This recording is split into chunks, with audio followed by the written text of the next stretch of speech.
It's time for the tactics meeting. I'm your host, Dan Smiley, and I'm here today with Lieutenant Commander Ish Looney from Sector Puget Sound. He's going to help enlighten us on the role of the Marine Transportation System Recovery Unit, or MTSRU. Ish, welcome to the program. Thank you. Thank you for having me. So, Go everyone, my name is. Oh, Go ahead. I'm.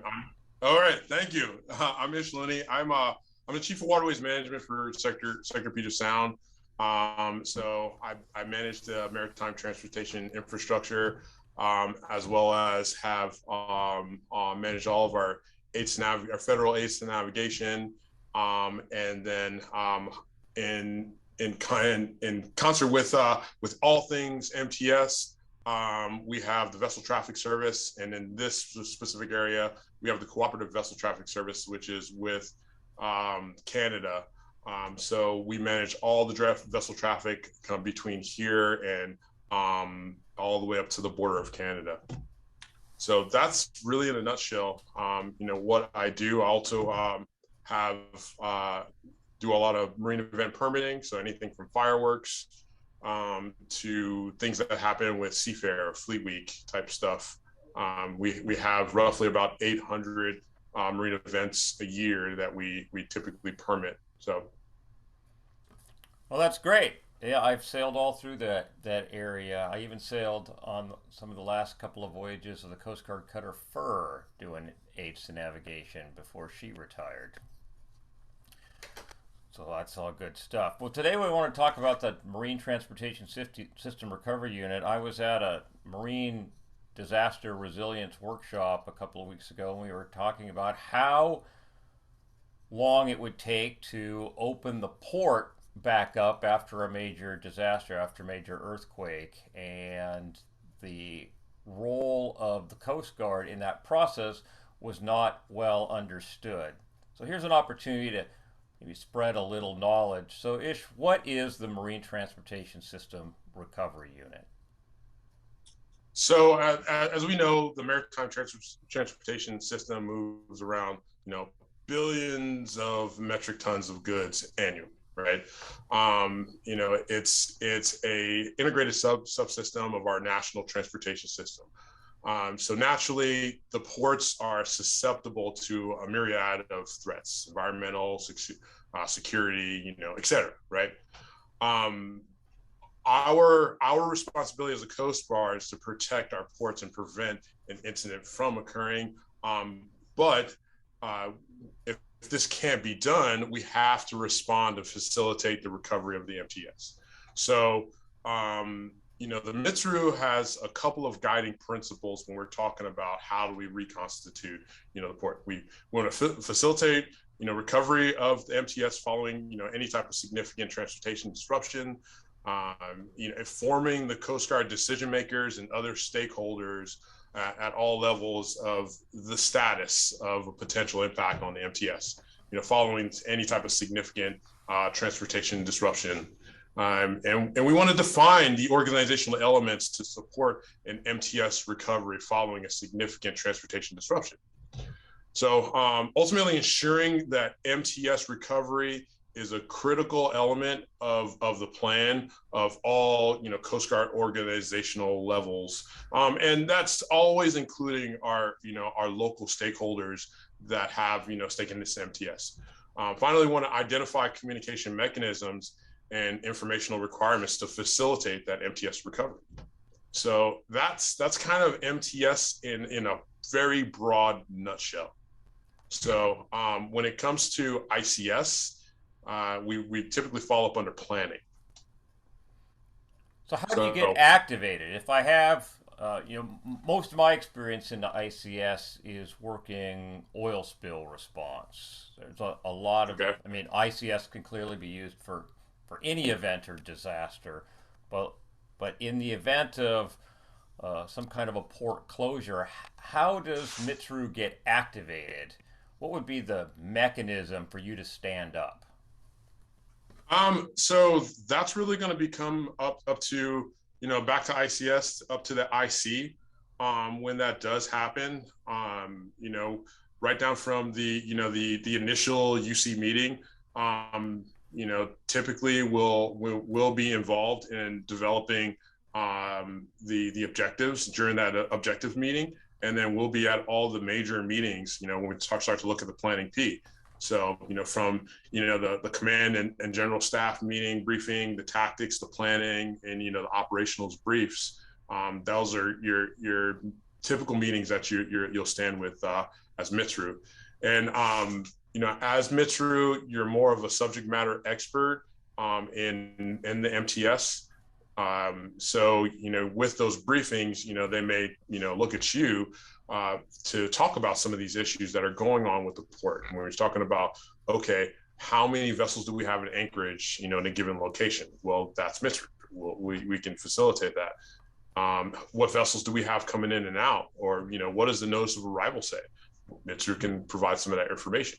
So we usually provide that information to our stakeholders. So is it only Coast Guard that participates within the MTSRU, or are there other agency stakeholders that participate as well? No, that's a good question. No, it's not only Coast Guard. Certainly, we can have Coast Guard. You can have Army Corps. You can have any other stakeholder that has skin in the game, for lack of a better term, right? So if you're dealing with an oil spill, for instance, somebody from the refinery can be within MTSRU and can give you some of that other subject matter expertise when we're talking about vessels, right? So it's not necessarily Coast Guard only. Could you include, say, the Puget Sound pilots? Sure, we can definitely include the Puget Sound pilots. Okay, Marine Exchange of Puget Sound. Oh yeah, and that helps out when we're talking about vessel traffic and everything. And what if comms are down, and we can get to the pilots, and the pilots can give us some more information about where vessels are transiting, right? Because they're tracking the vessels as well, right? So it doesn't have to be just Coast Guard. During the disaster resilience workshop, one of the premises was that we are experiencing some significant infrastructure outage, cell phones not working, power out. How would you go about establishing communications for MTSRU under those kinds of conditions? And that's a good question. And it's a tough question, because we have to rely on maybe COMEL to help with that, right? If we don't have cell phones, we may have to try to go to radios. We might have to try to figure some of that stuff out. How do we get in contact with vessel traffic? Certainly, that is part of our COOP plan here. Is when we talk about vessel traffic service, what if our VTS goes down? How do we reconstitute the VTS? And we basically have a go box to where we can reconstitute vessel traffic service with anywhere we want to really go. But with that said, as with Canada also has eyes on all the vessel traffic that we have. So in a pinch, especially for this area, we can talk to Canada, say, hey, maintain the picture while we get comms ready, and then we can take over comms, at least for our AOR. So that's really interesting. So the vessel traffic system, for those who might not know what it is, I mean, I've sailed around and spent years talking to the Seattle traffic and Victoria traffic, Vancouver traffic. But for those who don't really know, what is the vessel traffic system? So the vessel traffic system is it's kind of like air traffic control for the water. Trying to just kind of put it in layman's terms. So it's like air traffic control for the water.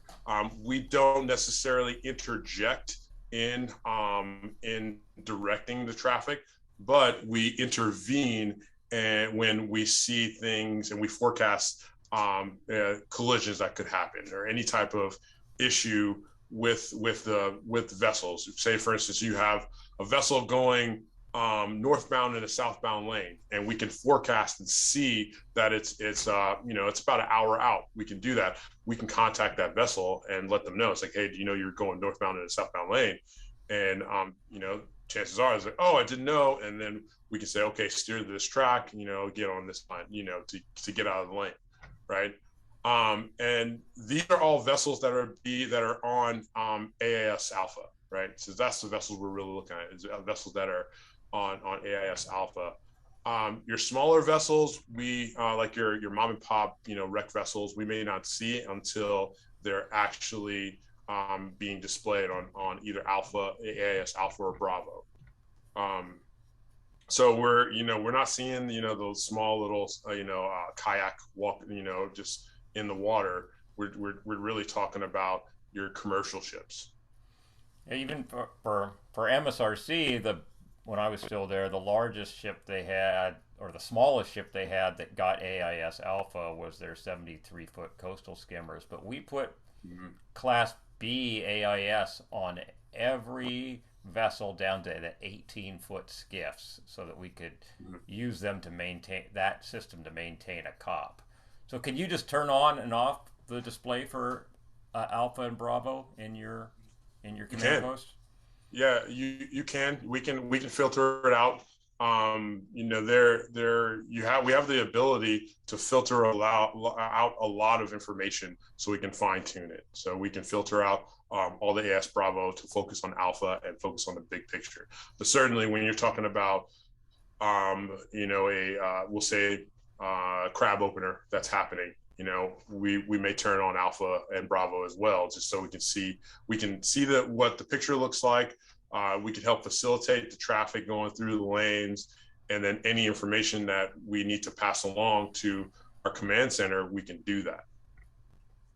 So you were the MTSRU, the leader of the Marine System Transportation Recovery Unit during Hurricane Ike, was it, or? It was Hurricane Ida. Ida. Yes. So what was your experience like in MTSRU there? What did you experience after you got activated and walked in the door and put that vest on? Oh yeah, it was really interesting.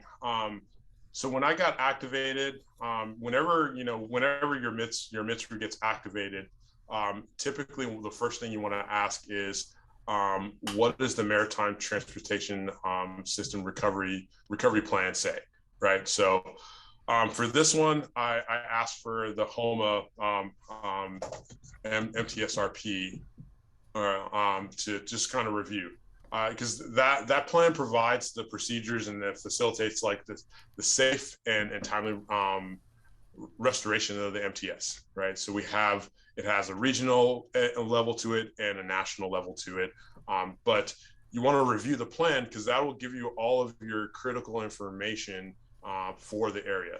Not all plans are going to be the same, as we know, so we have to review that. So that was part of my I got activated. A couple days later, I packed my bags, was on a plane, and on the plane I'm trying to study the plan itself, just to make sure, because I was going to be in Morgan City, Louisiana, but I ended up being in Homa and taking care of the port recovery for Homa. So that was rather challenging, just because the Southeast Louisiana has a lot of different bayous. They've got the ICW. They've got a ton of just different things, in that area. One being Port Fourchon. Now, Port Fourchon was a critical piece of this whole thing with the hurricane, because we needed to reconstitute Port Fourchon. Port Fourchon was primary support for the offshore oil and gas exploration and production of about I think it was 80% of the Gulf of Mexico's deep water drilling and 18% of the nation's oil supply. So that was Port Fourchon. And that was one of the ports that had a lot of vessels adrift, had vessels aground, and we had to focus on that port and start working up from the Port Fourchon all the way up by Lafourche to free up that specific waterway. Because that was basically a lot of like oil and offshore gas, energy. So so that was it. That was challenging too. The other piece of this of Ida was the the MTSRU provided a lot of what the CITL would normally provide, because we had a lot of the background information, because we were always talking to ops, because we were always talking to planning, and we're trying to get information and feed it out, We had a better picture than CITL, and actually CITL came and sat next to MTSRU, and just okay, and then they just tagged on to our board, right? So we had, I would say it was about we had a wall that was about 10 feet long, and then CITL had probably like this 1x2 area for all the CITL information. So weather, personnel, objectives, things like that CITL would normally provide, and then everything else was all of our information, from port recovery, bridges, ATON, where things are moving, where vessels are aground, what is being blocked, and things like that. So it became it became one of those things that it was very MTSRU focused. And so it was fun as a MTSL. It was like, oh, okay, this is cool. Now I get to play a lot, because as we were talking earlier, sometimes people don't know what MTSRU, and they just see us and they're like, okay, we don't know what to do with you. So how much does MTSRU get involved in operations? So I've got a ship aground, it's blocking the channel, I need to clear the channel. You've identified the ship is there, the hazard, you've prioritized that as a need in order to get the port opened up. What do you do about that ship that's aground? So we may help facilitate options for removal, right? I'll go back to Hurricane Ida, where we had quite a few just random boats, from offshore supply vessels to fishing vessels, larger fishing processor vessels that were blocking a lot of the bayous. And so, you just don't know what to do with them or who to contact. So we would contact Navy Soup Salve, we would contact Army Corps, and we had continuous conversations with them about what is the plan. So we always include them on the plan to help remove, because they're on the scene helping with that removal, right? And so it made Ops's job really easy, right? By just sitting with us, or us being next to Ops and saying, hey, okay, we got the point of contact for this vessel and this bayou, they're going to be out here. And then Ops would just need to do a harbor patrol just to make sure that it's happening, or just sometimes it was we would get one of the parish sheriffs would be out on a boat, and they would relay back to the IC or to Ops and say, hey, this vessel has been removed. Here's a picture. Send us a picture. Cool. Now we can pull that off our list. So you're almost like the situation unit for the maritime transportation and environment, right? You are gathering all the information, so you're almost really part of the situation unit. Yes. 100%.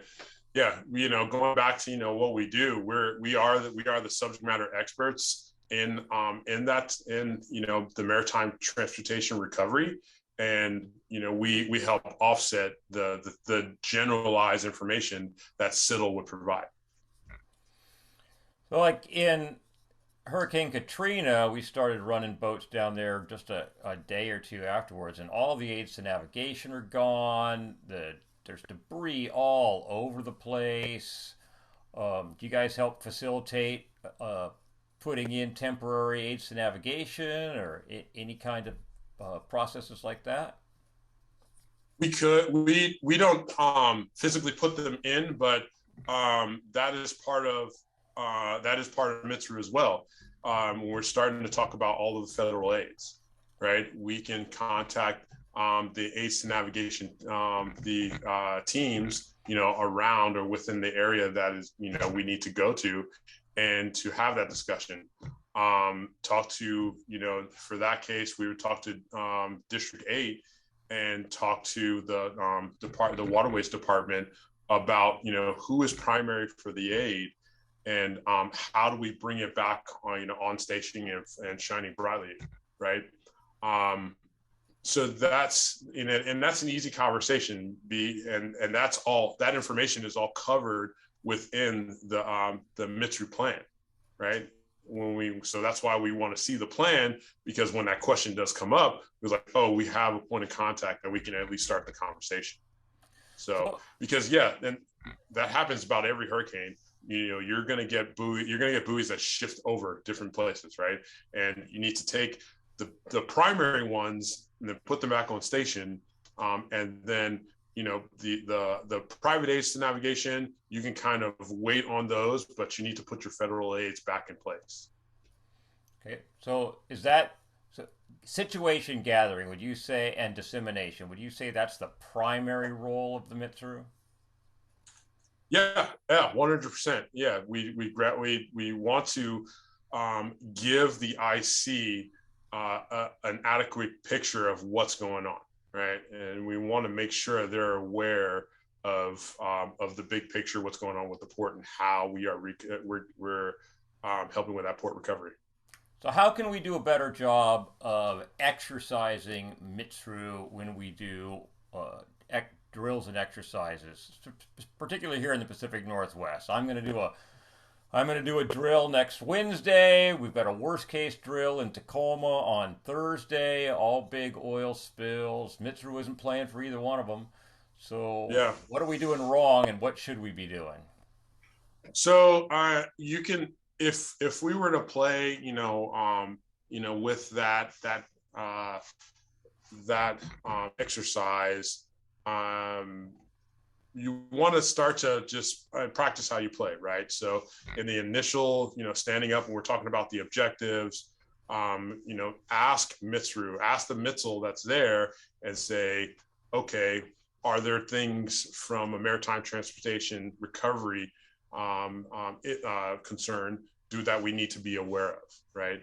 I can think off the top of my head, whenever we're talking about oil spill, all right, it's probably going to be at one of the refineries. So we're either going to have vessels that are at anchorage, vessels that are at the dock, or vessels incoming, right? And so that's where MTSL can provide some value with helping facilitate. So, okay, maybe vessels are coming in, we direct them somewhere else. We would direct them to an outside anchorage, or we direct them to go offload somewhere else, right?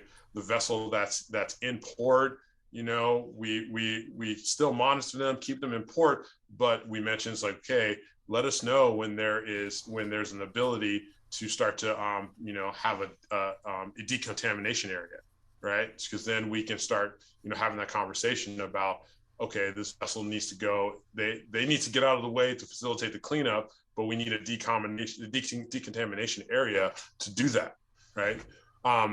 So we can do that. That's that's part of like why we were here. We want to help with the process and everything. That's not just your typical ICS positions. Before we wrap up here, can you think of anything else that we haven't talked about that you think the maritime community or the emergency response community should know about the Marine Transportation System Recovery Unit? Just know that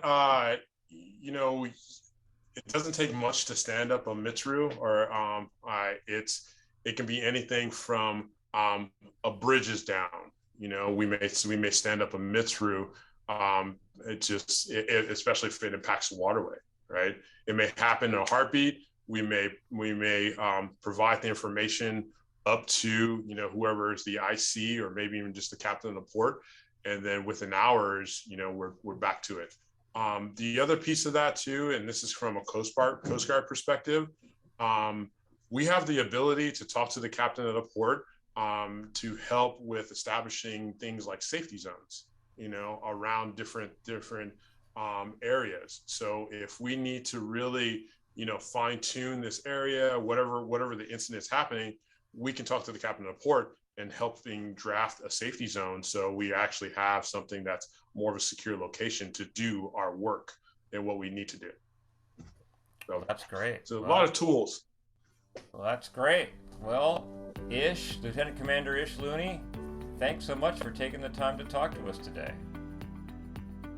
Yep, thank you. I appreciate it, man.